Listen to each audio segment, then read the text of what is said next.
बच्चों आज 3.2 का जो शेष बचा हुआ है कक्षा 12 में, आज हम उसको सीखेंगे और देखते हैं 3.2 की जो शेष बची सवाल हैं उसको कैसे लगाते हैं। और लगभग 3.2 ख़त्म ही होने वाला, लेकिन जो सवालें हैं वो थोड़ा डिफ़िकल्ट या थोड़ा दूसरी टाइप की हैं, तो हम कोशिश करते हैं जो हमने सवाल छोड़ी थे उसको आपने लगाया होगा।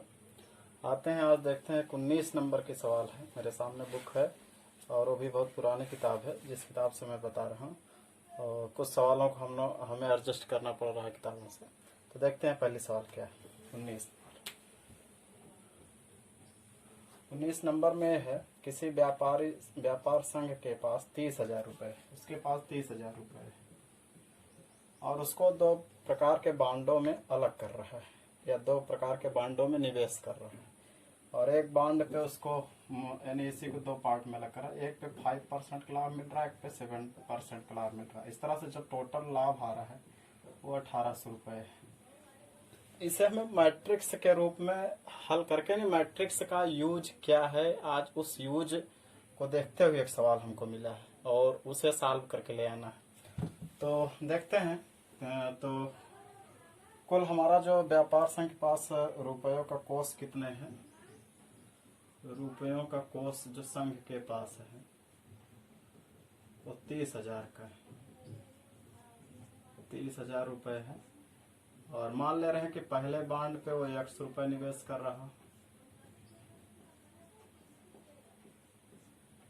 पहले बांड पर निवेश थोड़ी देर के लिए 100 रुपये, और दूसरे बांड पर निवेश अगर एक 100 रुपये हो गया तो दूसरा बांड आप लोग समझ जा रहे हो कितना होगा। अगर एक पे हम 100 रुपये ले रहे हैं तो दूसरा शेष जितना बचेगा 30,000 ऋण x वहीं दूसरा होगा। तो दूसरे बांड पे हमको मिलेगा, पहले पे x बना है तो दूसरा होगा 30,000 माइनस x रुपये। अब आते हैं ये तो हमारे पास जो दो बांड है, बांड को मिला। अब लाभ, पहले पर लाभ दे रहा है, पहले पर प्रतिशत लाभ वो मिल रहा है कितना, 5%, और दूसरे पर जो मिल रहा है परसेंट लाभ वो मिल रहा है 7%। इस तरफ कंडीशन नंबर 1 दिया है कि पहले 1800 लाभ हो रहा है, फिर सेकंड दिया है कि 2000 का लाभ हो रहा है। तो पहले हम फर्स्ट कंडीशन के लिए लेते हैं।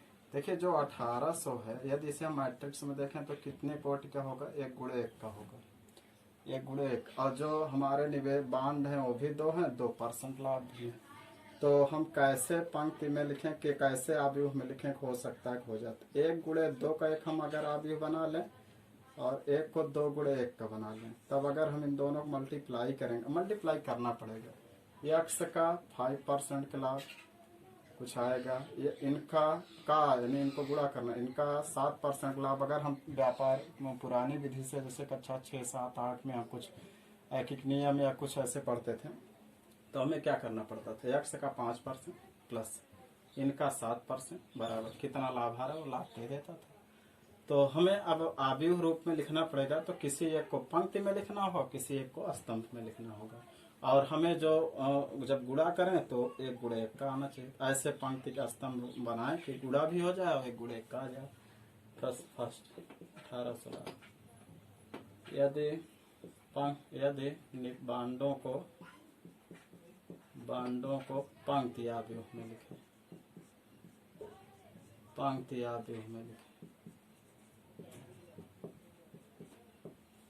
लिखें तब तो जो हमारा आव्यूह बनेगा, थोड़ी देर के लिए उसको a बराबर नाम दे देगा।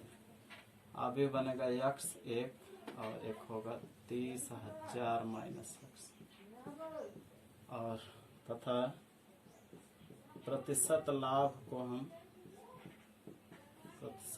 को स्तंभ आव्यूह में लिखने पर, स्तंभ आव्यूह में इसको लिखें तो हमारा एक बी मैट्रिक्स प्राप्त होगा, एक 5% और एक 7%। तो आप देख रहे हैं कि 1 गुणे 2 क्रम का है और ये 2 गुणे 1 यानी 2 पंक्ति हैं का स्तंभ। तब सवाल में कह रहा है कि इस पे इतना परसेंट, इस पे इतना परसेंट लाभ हो रहा, तब हम इनको मल्टीप्लाई करते हैं। A dot B, A cross B कितना दे रहा है हल? 1800। एक चीज और ध्यान दे लें, जब 1 गुणे 2 और 2 गुणे 1 है, देख रहे हैं दोनों सेम है, मल्टीप्लाई होंगे, कन्फर्म है, और जो आएगा हल वो 1 गुणे 1 का आएगा। सही है, 1 गुणे 1 का है भी। ये भी मल्टीप्लाई कर लेते हैं। एक्स 30,000 माइनस एक्स, और इधर बी की वैल्यू रख ले रहे हैं 5%, 7% और बराबर 1800। बच्चे देखें एक क्रॉस एक का है, और इसको मल्टीप्लाई कर लेते हैं। मल्टीप्लाई कैसे करते हैं? पंक्ति का स्तंभ से, इस पंक्ति का इस स्तंभ से। एक ही पंक्ति एक ही स्तंभ है तो एक ही बार गुणा होगा। एक्स का 5% प्लस इसका 7%, 30,000 माइनस एक्स का 7% का क्या गुणा चिन्ह लगाते हैं। गुणा जानते ही हो, इसका इससे गुणा, इसका इससे गुणा, बराबर इस तरफ 1800 दिया है, इसको मैट्रिक्स के अंदर रहने देते हैं। अब देखते हैं आगे करते क्या हम। इधर फिर x का 5% माने x गुणे 5/100 और प्लस इसका 7% माने 30,000 माइनस x बटा 7% माने 7 गुणे 7/100 बराबर 1800। अब 5x हो जाएगा बाई 100 प्लस इनका 7 से 7 3 21 लिख के 4 0 माइनस 7x बाई 100 बराबर 1800। तो हर समान है, जोड़ सकते हैं। पहले 21,000 लिख ले रहे हैं। 21 का 2,10,000 है, 2,10,000। 5 में 7x घटेगा माइनस 2x बाई 100 और 1800। देख रहे हैं कि ये भी हल होने के बाद एक क्रॉस एक का, ये भी एक क्रॉस एक का है, होगा भी। और अब देखते हैं कि एक अवयव है, एक अवयव है, तो हम समता के चिन्ह के कारण इन अवयवों को बराबर दिखा दे रहे हैं। ये हो जाएगा 2,10,000 माइनस 2x बाई 100 बराबर 1800। मैट्रिक्स से बाहर कर लिए हैं अवयवों की समानता के रूल से। और अब ये हो जाएगा, ऊपर मल्टीप्लाई करते हैं तो हो जाएगा 2,10,000 माइनस 2x एक का माइनस 2x बराबर इनका गुणा होगा 1800 के आगे 2 0 और बढ़ जाएंगे। अब 2,10,000 माइनस 1,80,000 बराबर 2x माइनस उधर जाएगा प्लस, और घटा लेते हैं 0 0 3 4 0 उतर जाएंगे। 11 में से 8 गए 3 और 1 में से 1 गए कुछ नहीं 2x। इस तरह से 2 से डिवाइड कर देंगे तो 15,000 आ जाएंगे। तो x बराबर 15,000 आया। इस तरह से देख रहे हैं, पहले बॉन्ड पे निवेश फिर होगा 15,000 और दूसरे पे 30,000 में 15,000 घटा देंगे तो 15,000 मिलेगा। तो पहले यानी कि जो निवेश है वो 15,000 का होगा, दूसरा जो बॉन्ड होगा वो भी 15,000 का होगा। अगर उस पर 5% इस पर 7% का लाभ जोड़ें तो इतना 1800 मिल जाएगा। इसी तरह सेकंड सवाल है, जहां आप 1800 रखे हैं वहीं पे 2,000 रख लेना। पूरा सेम टू सेम सवाल है, यहीं पे लाभ 2,000 रख लेंगे तो अभी सवाल कंप्लीट हो जाएगी। तब तक आप 19 नंबर के सवाल पूरा कंप्लीट करें, फिर आगे चलते हैं। Please note it down.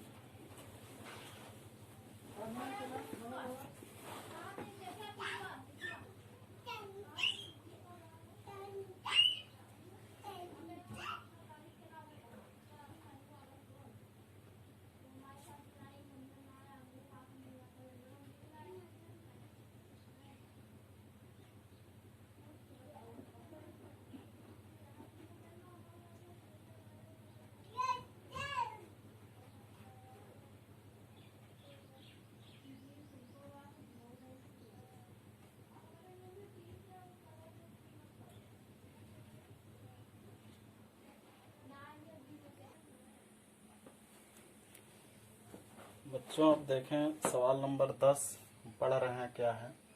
लिखा है किसी स्कूल की पुस्तकों की दुकान में 10 दर्जन रसायन विज्ञान और 8 दर्जन भौतिक विज्ञान, 10 दर्जन अर्थशास्त्र की पुस्तकें हैं। इन पुस्तकों का विक्रय मूल्य क्रमशः 80 रुपये, 60 रुपये, 40 रुपये प्रति पुस्तक है। तो आव्यूह बीजगणित के प्रयोग द्वारा ज्ञात करिए। अगर आपको जैसे एक नियम के द्वारा लगाना हो तो क्या करते हैं, अगर 10 दर्जन है तो 10 दर्जन का मतलब एक दर्जन में 12 वस्तुएं होती हैं। एक दर्जन में कितनी वस्तुएं, 12 वस्तुएं होती हैं। अगर 10 दर्जन केमिस्ट्री बुक ली जा रही है तो इसका मतलब 12 दहम 120 हो जाएगा, 12 से गुणा हो जाएगा। 10 दर्जन में 12 गुणे 10, 8 दर्जन माने 12 गुणे 8। इसी तरह 10 दर्जन अर्थशास्त्र की पुस्तकों को हम 12 गुणे 10 कर देंगे। तो चलते हैं, देखते हैं पूरी सवाल कैसे करते हैं। पहले रसायन विज्ञान की कुल पुस्तकें। यहाँ एक चीज आप जान रहे होंगे, एक दर्जन में कितनी वस्तुएं होती हैं, 12 वस्तुएं। तो पहले चलते हैं हम किसी पुस्तक की दुकान में 10 दर्जन रसायन विज्ञान। तो रसायन विज्ञान की बुकें पहले नोट कर लेते हैं। रसायन विज्ञान की पुस्तकें और 10 दर्जन, और एक दर्जन में 12, तो 10 दर्जन में 12 गुणे 10, 12 दहम 120 पुस्तक होगी। इसी तरह देखते हैं भौतिक विज्ञान की, भौतिकी की पुस्तकें, वो कितने पुस्तकें हैं बच्चे देखें। भौतिक की पुस्तक है 8 दर्जन। 8 दर्जन को 8 गुणे 12, 12 96 पुस्तक होगी। और इसके बाद अर्थशास्त्र की देखते हैं। अर्थशास्त्र की कितनी पुस्तकें हैं। अर्थशास्त्र की पुस्तकें ये टोटल है 10 दर्जन। 10 दर्जन तो 10 गुणे 12, 12 दहम 120 पुस्तक होगी ये भी। अब आते हैं, देखते हैं कि एक एक पुस्तक का दाम कितना है। लिखा है पुस्तकों का विक्रय मूल्य क्रमशः 80 रुपये, 60 रुपये, 40 रुपये। यानी एक रसायन विज्ञान की बुक बिक रही है तो 80 रुपये लगा, एक इसकी 60 रुपये की, और इसकी जो है एक बुक बिक रही तो 40 रुपये। तो सोच रहे होगे सर जी इसको तो हम ऐसे ही लगा सकते थे, 120 गुणे 80 कर देते, और 96 गुणे 60 कर देते, 120 गुणे 40 कर देते तो हल आ जाता। हाँ होगा वही, लेकिन हमें ये मैट्रिक्स में दिखा के करना है कि कैसे हम मैट्रिक्स का यूज करके इसको लगा सकते हैं। तो हम ये एक चीज करते हैं, इनकी जो पुस्तकें हैं उनको हम पंक्ति रूप में लिख लें और इनको स्तंभ रूप में लिख लें। अगर हम इनको पंक्ति रूप में लिखेंगे तो 1 गुणे 3 का बनेगा, और इनको स्तंभ रूप में लिखते हैं 3 गुणे 1 का बनेगा। इस तरह देख रहे हैं दोनों सेम हो रहे हैं, और जब सेम हो रहे हैं मल्टीप्लिकेशन पॉसिबल है, मल्टीप्लिकेशन हो जाएगा तो जो 1 गुणे 1 का आएगा, 1 गुणे 1 का यानी टोटल जो वैल्यू आती है वो जैसे 1800 रुपये आया तो 1 गुणे 1 ही का तो है वो अवयव। तो ऐसे कर लेते हैं, देखते हैं। तो यहाँ हम लिखते हैं, यहाँ पुस्तकों की संख्या को पंक्तियाँ भी और उनके मूल्य को, उनके दामों को स्तंभावधि रूप में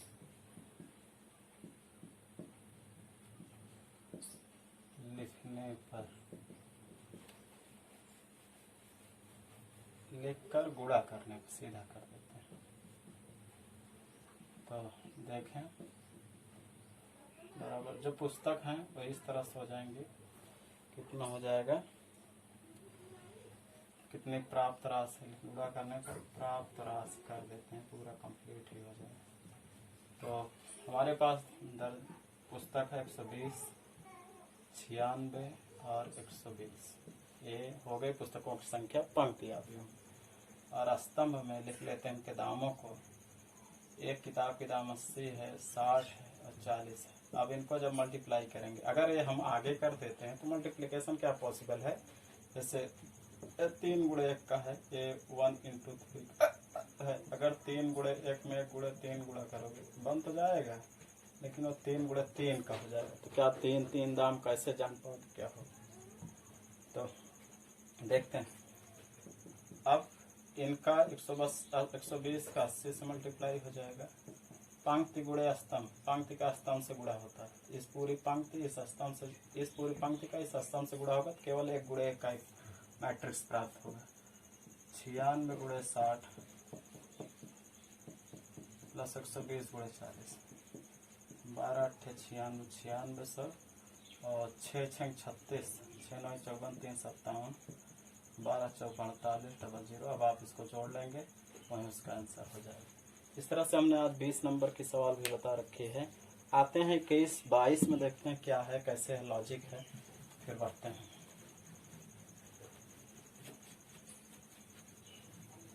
यहाँ इस 20 नंबर में सवाल में जो था उसको हम एक को पंक्ति एक स्तंभ रूप में लिखेंगे, मल्टीप्लिकेशन अच्छे सॉल्व होगा। देखते हैं कि इस नंबर में क्या है।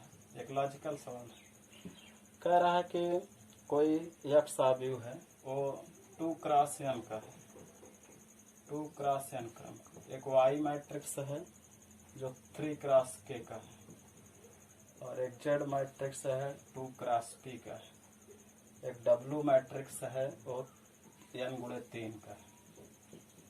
तो 21 नंबर के पहले दिया। अब 21 नंबर क्या कह रहा है? कह रहा है P Y plus W Y के परिभाषित होने के लिए, P Y plus W Y के परिभाषित होने के लिए